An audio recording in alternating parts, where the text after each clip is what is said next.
Hi, I'm Shabbir Mellick. I'm a pharmacist and I'm the founder of Fitra Designs.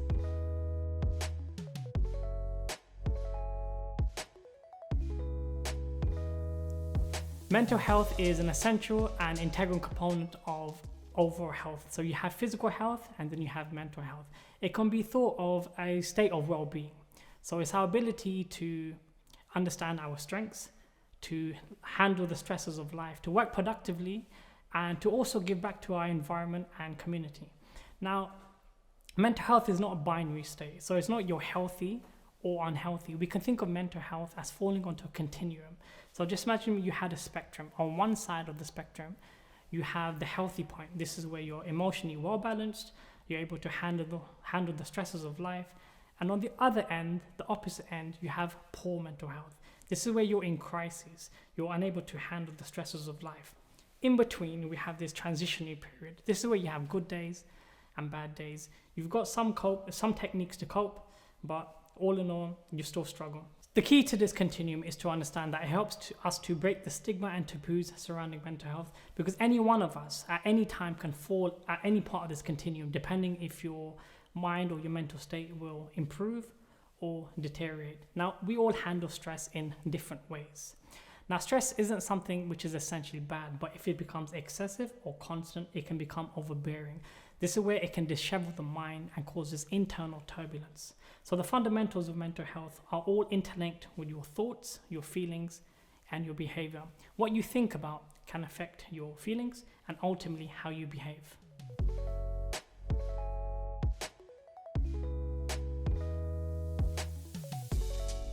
It's really important to know how to navigate around your own mental health and well-being when starting a business or becoming an entrepreneur. When you're dealing with difficult situations, it's these negative automatic pop-up thoughts that pop up and set the particular emotion experienced and subsequently your behavior. Now, if you group all of these pop-up thoughts together, they can start to take on a predictable and characteristic form. This is what we call as cognitive distortions. The key to understanding navigation is to know that you can't control every thought and you can't control everything around you, but you can control how you interpret those thoughts and subsequently your behavior. We've all had experiences when an external event has happened and we've had these initial automatic thoughts such as I'm a failure, I'm not successful, and this is what we call as cognitive distortions. That would be called as labeling. Other types of distortions are using should statements, saying that I should do this in my business or I should be this successful at a particular time.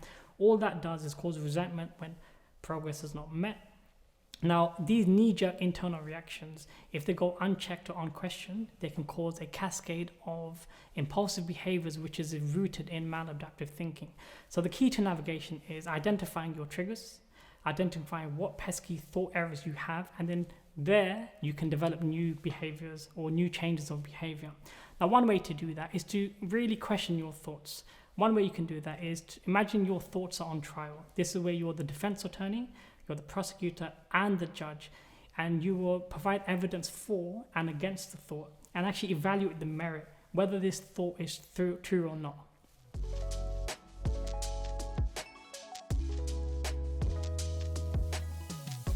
The road to starting your business can be stressful and lonely, but we need to define what these terms mean, because whenever you're making decisions, you might be away from your family and you might be working long hours. This can sever ties. Humans are inherently social creatures and we have this innate desire for interaction.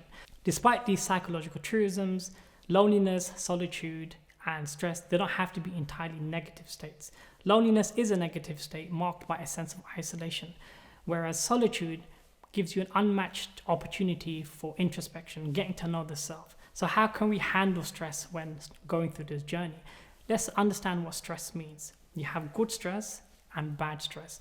Good stress is something that keeps you alert, makes you feel alive, and keeps you on point. Bad stress can take a toll on the body, especially if it's excessive, can make you spiral down and question yourself into what ifs and worst case scenarios. Whenever you're going through a different situation, your brain builds connection, and it's the amygdala, which is the part of your brain which is focused on emotions such as fear and anxiety. This can set off a few reactions in the mind, such as your hypothalamus, and that can set off the autonomic nervous system. That's broken down into sympathetic nervous system and parasympathetic nervous system. The easiest way to learn these things is think of your sympathetic nervous system as the accelerator and then the parasympathetic nervous system as your brake. And what you like to do when handling difficult situations is keep your foot onto the brake, onto the parasympathetic nervous system. A few ways you can do that is to define what success means. What does it mean to you? You can only use your own measures and metrics. Success has no age limit and has no time limit. Also, knowing that whenever you're doing a multitude of tasks is to break them down. The more you break things down and you time allocate things, it will save you from procrastinations and worrying about the future. And also, just a general tip, have the 5 stages of well-being. This is where you connect with people. This is where you are active, so you're regularly doing exercise, you're eating well, you're hydrated, you're sleeping well, you're being mindful and you're aware of your environment. The 4th one is that you continue to learn and grow in business and in life. And then the last point is also to give back to your community and your environment.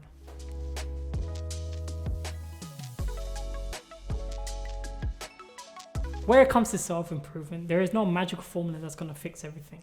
So my understanding is building a mental toolbox. This is where we can have a variety of tools, exercises, and go-to techniques to use when necessary. Now, I like to break this down into preventers and relievers. Preventers are something that you do every day to make you less sensitive to a stressful reaction. And then relievers are something that you use at the time of impact when you need to calm the stress response down. This is known as the fight, flight, or freeze reaction. So one of the preventers that I'm going to talk about is something called mindfulness. And one of the relievers is a traffic light system.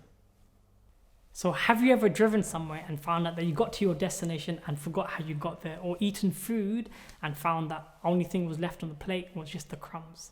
This is what we call autopilot way of thinking, where we're lost in the moment and we're not in the present. This can have a toll on the body, where we're always thinking about the past, or we're lost in our wandering minds and where we're worried about the future. So mindfulness is a moment-to-moment awareness and experience of what's happening around you. This includes your thoughts, your feelings, and your behavior and your environment without any judgment. The non-judgment part is really important because it's about coming to the correct attitudes towards your wandering mind. We can get lost in the past, where we can have resentment, and we can also start to think about the future and get lost in our thoughts. Our minds are always going to wander, but it's about making sure that you have the right interpretation of that meaning and having the right attitudes. The key to mindfulness is relax and start to focus on your breathing. Your mind would wander, and that's absolutely fine. When your mind does start to wander, you focus your attention back to your breath, and this is what we call grounding and anchoring. And that's a really good practice, because whenever you're in a difficult situation and you are emotionally heightened, you can calm yourself down and you can bring yourself to your senses. One reliever technique is known as the traffic light system. So whenever you're in a heightened state and you are reacting to a stressful reaction, think about the traffic light. Red means stop. This is where you stop what you're doing and you change your physiology, literally take a step back. This will allow your mind to focus on something other than the task at hand. Amber is where you start to question your thoughts. You're most probably thinking of the worst case scenario. So think about what evidence do you have for those thoughts and what is the best case scenario. And then green will be when you're happy with your decision and you're feeling emotionally stable, then you can make a very rational reaction.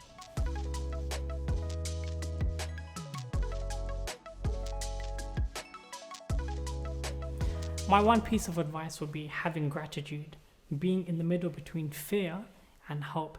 Gratitude is the quality of being thankful, the readiness to show appreciation, and also to receive kindness. Everything you do as an entrepreneur are going to be moments. The mindfulness is also a moment-to-moment awareness. But think about it like this. Your life are full of moments, and use the analogy of a movie. Now, if you look at a movie, how it's made from individual picture frames. And when you put those still images together, and you start to run the movie, it has a seamless movement of events. This is what is known as a movie scene. But whenever we want to change the movie scene or the direction of a movie, we can just change a picture frame. And that's essentially what life is. If you want to change your direction, it's just changing the picture frame. Imagine one picture frame being a moment in your life. So learn to understand your triggers, understand your cognitive distortions, and then changing the moment will be changing your behaviors.